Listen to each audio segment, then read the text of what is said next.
Hello students. In the previous video, we have studied about the advantages of friction. Now we will study the disadvantages, harmfulness of friction. Friction हमें कैसे कैसे नुकसान पहुंचा सकता है.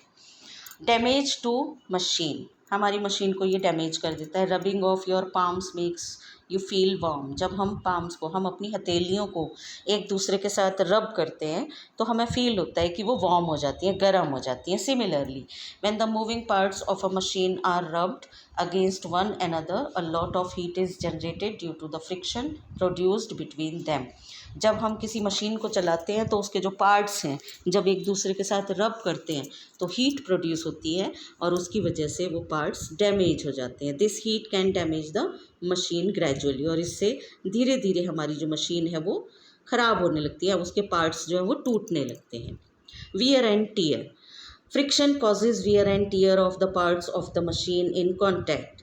Thus, the lifetime of the machine is reduced. Soles of shoes and tires of automobiles wear out with gradual use. जैसे हम घर में स्लीपर्स पहनते हैं, जब काफ़ी टाइम हो जाता है, स्लीपर्स पुरानी हो जाती हैं तो आपने देखा होगा उनके नीचे का जो ग्रूव है वो ख़त्म हो जाता है. और जब वो नीचे का ग्रूव ख़त्म हो जाता है तो आपकी जो स्लीपर्स हैं वो स्लिप करने लगती हैं. पानी में जैसे ही आप पैर रखेंगे स्लिप कर जाओगे. क्यों? क्योंकि नीचे का ग्रूव ख़त्म हो गया, फ्रिक्शन कम हो गया.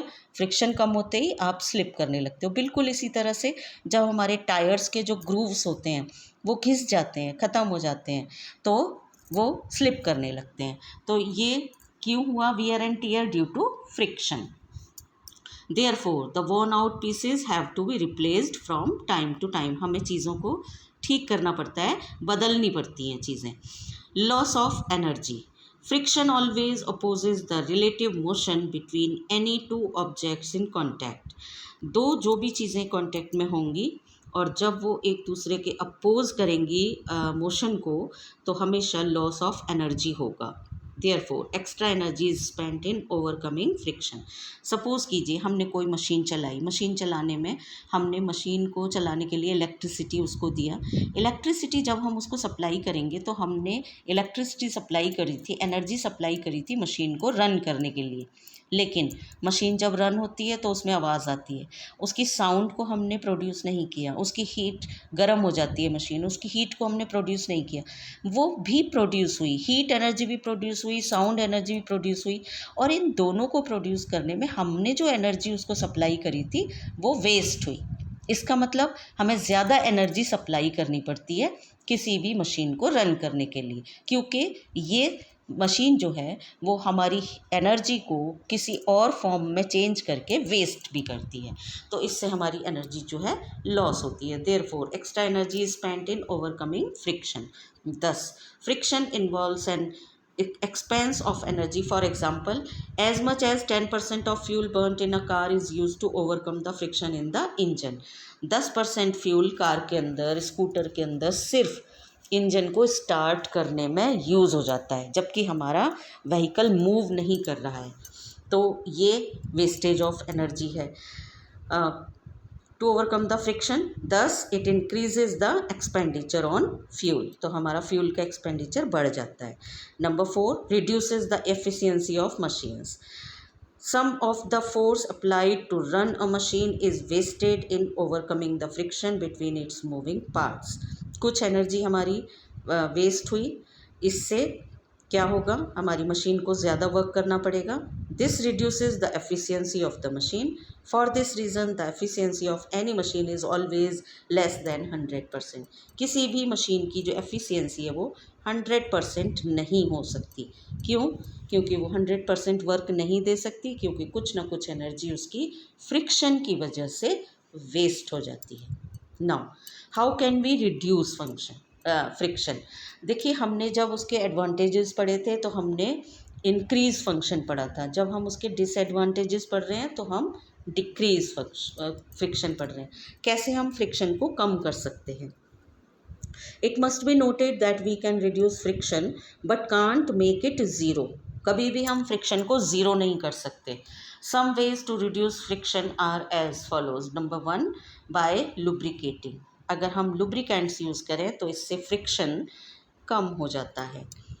The substances that reduce friction are called lubricants. जैसे ग्रीस है, ऑयल है, ये क्या करते हैं, चिकनी कर देते हैं हमारे मशीन के अंदर के जो पार्ट्स हैं उनको स्लिपरी बना देते हैं, जिससे वो एक दूसरे के साथ टकराएं ना, और नहीं टकराएंगे तो फ्रिक्शन कम होगा और इससे वो वियर एंड टीयर कम हो जाएगा। तो सबसे पहले हम लुब्रिकेट यूज़ करते हैं जिससे हमारे मशीन के पार्ट्स ज़्यादा लंबे टाइम तक ठीक रहें।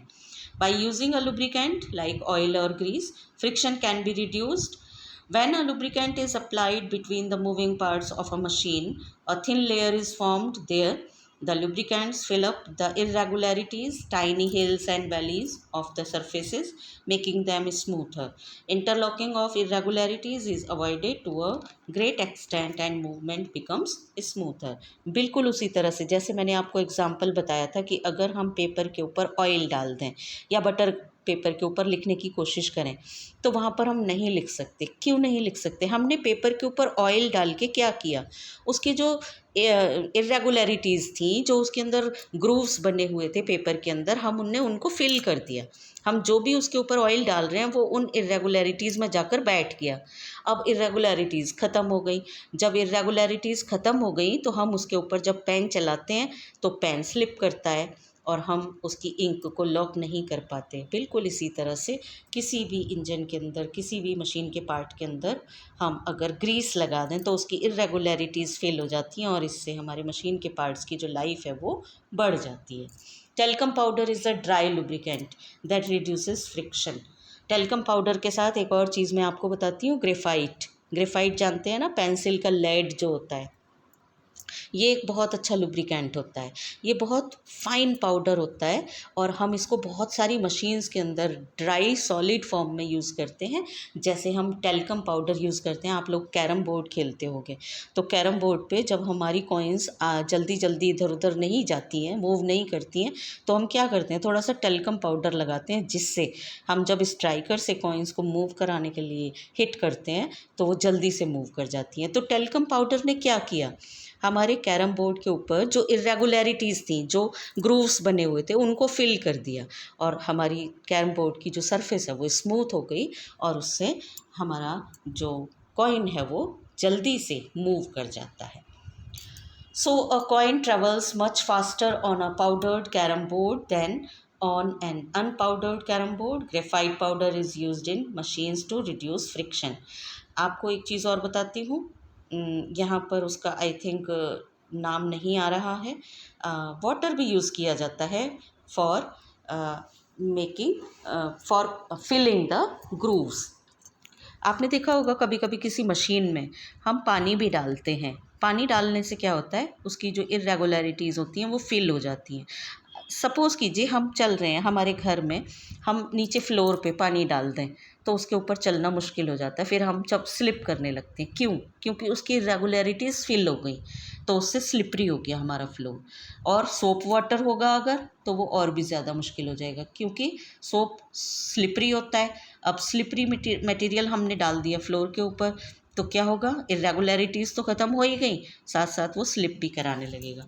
तो ये सब चीज़ें जो हैं ये हमारे फ्रिक्शन को कम कर देती हैं। By polishing, when the surfaces are highly polished, the irregularities in the form of tiny hills and valleys of surfaces are covered and the surface becomes smoother. Consequently, friction is greatly reduced. Friction जो है बहुत ज़्यादा कम हो जाता है। Next, by using ball bearing. Ball bearings एक material होता है, ज़्यादातर मशीन्स के अंदर लगा होता है। क्या होता है बॉल बियरिंग के अंदर, पहले नीचे पिक्चर देखिए। मेटल की दो सरफेसेस होती हैं और बीच में मेटल की ही बॉल्स होती हैं। दो रिंग्स के बीच में मेटल की बॉल डाल देते हैं। दोनों रिंग्स जो हैं वो घूमती हैं। एक रिंग अंदर वाले पार्ट के साथ जुड़ी होती है, बाहर वाली रिंग दूसरे पार्ट के साथ जुड़ी होती है और दोनों ही रिंग एक दूसरे के ऊपर मूव करती हैं, लेकिन बीच में बॉल्स होती हैं तो वो बॉल भी मूव करती रहती हैं and this is called ball bearing. Ball bearing is a hollow circular device containing small metal balls that are fitted around the moving parts of a machine like an axle. It reduces the friction by converting sliding friction into rolling friction. अब अगर ये दोनों metal की part अगर एक दूसरे के ऊपर स्लाइड कर रहे होते तो ये बहुत जल्दी ख़राब हो जाते और बहुत जल्दी घिस जाते और बहुत आवाज़ करते। लेकिन हमने क्या करा, स्लाइडिंग फ्रिक्शन को चेंज करके रोलिंग फ्रिक्शन में ले आए। यहाँ पर रोलर्स लगा दिए, बॉल्स लगा दी, और इससे क्या होता है, हमारा मूवमेंट ईजी हो जाता है, फ्रिक्शन कम हो जाता है और वियर एंड टीयर बच जाता है। It reduces the friction by converting sliding friction into rolling friction. For example, when the axle of a machine fitted with ball bearing rotates, the metal balls also roll and hence the friction is reduced. Ball bearings are used in free wheels of bicycle, the axle of cars, the shafts of motors and many other machines to reduce friction. देखिए यहाँ पर diagram में आपको दिखाया भी है। There is a heat shield at the nose of the spaceships. Spaceship आपने देखे होंगे, जो हमारे स्पेस में जाने वाले रॉकेट्स या स्पेसशिप्स होते हैं, उनके ऊपर एक हीट शील्ड लगी होती है। उनकी नोज़ होती है सबसे आगे। This is done so that when spaceships enter the atmosphere, they do not catch fire due to the friction of air.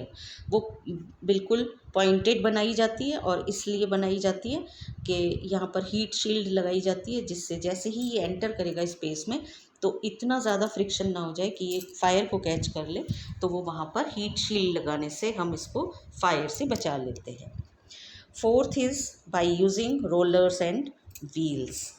आपने देखा होगा हमारे बहुत हैवी ऑब्जेक्ट्स जो होते हैं, सूट केस है या हमारे ब्रीफ केसेस हैं या हमारे बैग्स हैं, ट्रॉली बैग्स, उन सब के नीचे हम व्हील्स लगा देते हैं।